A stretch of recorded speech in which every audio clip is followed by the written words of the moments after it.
All right, today we're jumping into a huge idea, one that could pretty much change the way you work and, honestly, the way you live.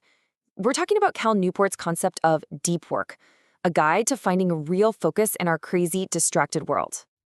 So let me ask you something, and I bet this is going to sound familiar. You ever get to the end of a long day? I mean, you've been busy, right? Firing off emails, jumping between chats, sitting in meetings. But when you lean back and ask, what did I actually make today? The answer is kind of nothing. Yeah, if you've ever felt that, you are definitely not alone. Because let's face it, this is what work looks like for so many of us now. It's just a constant onslaught. You've got the pings and notifications going off all the time, the random tap on the shoulder in an open office, and this massive unspoken pressure to be always on, to reply to that message like right now. It's exhausting. And all of this brings us to our first big point. We are living smack in the middle of the age of distraction. And, whether we realize it or not, it has completely rewired how we think about our jobs, the kind of stuff that fills those busy but empty days. Well, it has a name: shallow work. This is all the logistical stuff, right? The administrative tasks, the quick back and forth emails. It's the kind of work you can do with half your brain while you're also scrolling through something else. It doesn't really create anything new, and honestly, almost anyone could do it. So why on earth do we spend so much time on it? Well, Cal Newport has this great theory. He says we've fallen into a trap where we use busyness as a stand-in for productivity. Since it's hard to measure what a knowledge worker actually produces, we just look at who seems the busiest. Rapid-fire email responses and a calendar full of meetings looks like work, even if it's not producing any real value. And right here is where it gets really interesting. This leads us to the core problem, what we can call the deep work paradox. It's this giant mismatch between what actually makes you valuable and what our work culture pushes you to do every day. And this slide just lays it out perfectly. Look at the left. This is what the modern economy pays top dollar for. People who can learn really hard things fast, and people who can produce amazing work both in quality and speed. Now look at the right.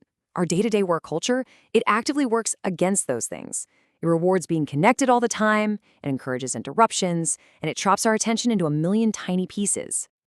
As Newport himself says, all that shallow work, all this stuff that feels so urgent and important in the moment, it's just not. It's an illusion. It feels productive, but it's not the substance of real achievement. Okay, so that's the problem, and it sounds kind of bleak. But here's the pivot. Here's the good news.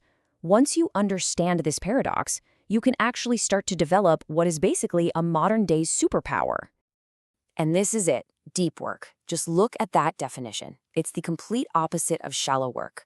It happens when you are totally free from distraction, it pushes your brain to its absolute limit, and most importantly, this is the work that creates brand new value, makes you better at what you do, and is really, really hard for someone else to replicate.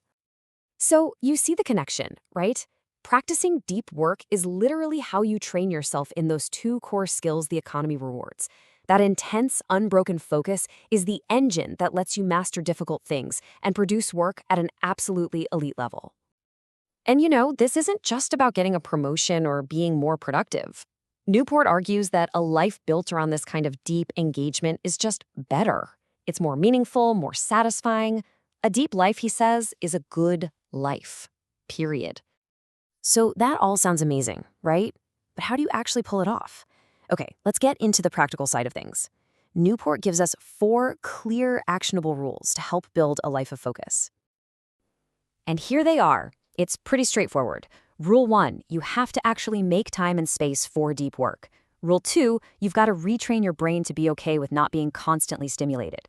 Rule 3, you have to get absolutely ruthless about the digital tools you use. And Rule 4, you have to actively hunt down and eliminate the shallow tasks that are eating up your day. Now, what's really cool about that first rule is that it's not one size fits all. You get to pick a style that works for you. Maybe you're a writer and can go full monastic, just shutting out the world. Or maybe you're a consultant who needs a bimodal approach, intense deep work for a few months, then a more connected period. For most of us, the rhythmic approach is perfect, just blocking out a few hours for deep work every single day, no matter what. Now, for Rule 2, embracing boredom. Try this little mental flip. It's a game changer. Instead of working until you get distracted and then taking a break, do the opposite. Make intense focus your default, and then you schedule short, intentional breaks from that focus. You're basically training your brain to see focus as the normal state of being. All right, rule 3. This isn't just about deleting a few apps, it's a whole mindset shift. See, most of us use the any benefit approach. If an app or service offers even one tiny little benefit, we sign up. A craftsman is different. A craftsman only picks up a tool if the positive impact on their most important work is massive and clearly outweighs all the negatives. And finally, rule 4, how to get rid of all that shallow stuff. Here's a challenge for you. Try fixed schedule productivity. It's simple. You decide, I am done with work every day at 5 p.m. No exceptions. That hard deadline, that constraint, it forces you to be absolutely brutal about what's important. You'll be amazed how much shallow work just disappears when you have a finish line. So, where does all this leave us? Well, it leaves us with a choice. In a world that's getting more and more distracted, the ability to focus isn't something that just happens. It's a decision. It's a choice to join a small but incredibly effective group of people. And as Newport puts it so well, making this decision isn't just some little life hack. It's a genuinely transformative experience. It'll change the quality of your output, sure, but it will also change the quality of your entire life. The path is there. The rules are clear. You can keep letting your attention get shredded by 1,000 shallow things, or you can decide to build the rare, valuable, and deeply satisfying skill of true focus. The choice really is yours. So I'll just leave you with this one question to think about. If you could really truly focus without distraction, what could you create? What impossible problem could you solve? What could you build? Just imagine it.